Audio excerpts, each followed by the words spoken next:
να θυμάστε στη ζωή σας ότι χωρίς εσάς τους πελάτες μου θα ήμουν ένας φτωχός και αποτυχημένος όπως ο Κουρελιάρης.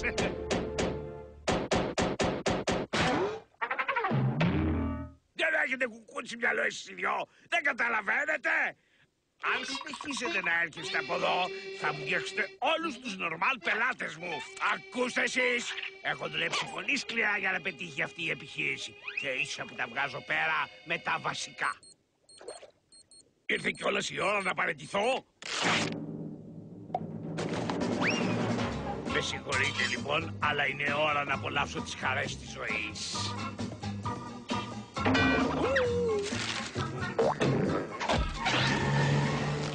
Άκουσες αυτό, Καβούρη? Ψήνοντας μπιφτάκια για τους κρατινούς κατάφερε να κερδίσει το σύμπαθο σεβασμό του. Είδες το πάγκο με τα χρήματα! Πάω στοίχημα ότι αν κάποιος έκανε καλύτερα μπιφτέκια θα είχε μεγαλύτερο κέρδος. Αλλά ποιος μπορεί να φτιάξει τέτοια μπιφτέκια? Ποιος είναι ικανός? Ικανός και ευλακίες, Καβούρη μου. Ποιος χρειάζεται ικανότητες όταν έχεις την επιστήμη με το μέρος σου? Εμείς θα φτιάξουμε αυτό το μπιφτέκι και όταν το φτιάξουμε θα είμαστε οι άρχοντες του σχολείου. Μου λείπει ο Πότη. Θυμάμαι την πρώτη φορά που συναντηθήκαμε. Να μπορούσα να ακούσω μόνο τη φωνή του. Δούλευε και μη μιλάω πια. Πότη! Γύρισες να ζητήσεις συγγνώμη? Γύρισα για να σου παραστροφείς τη δουλειά. Δεν μπορείς να μου λες εσύ τι να κάνω. Βοηθός διευθυντή? Πώς έγινες βοηθός διευθυντή? Εγώ σου λέω ότι είχα τα προσόντα, φίλε μου. Άντε πάλι με τα βιβλία που διαβάζεις. Οι πελάτες λατρεύουν τη μαγειρική μου. Μας τελείωσαν οι σακούλες σκουπιδιών.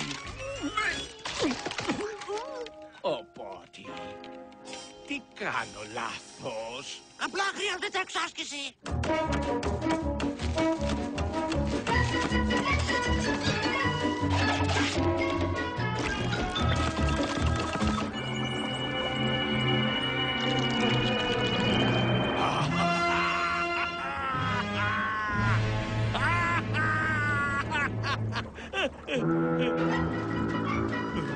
Τα καβουροπάτι μου είναι... Γυρίζεις σε βρώμικο κατάστρωμα.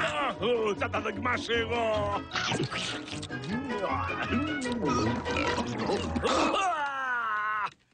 Επειδή μόλυνες το στόμα μου, σε διατάζω να περπατήσεις στη σανίδα.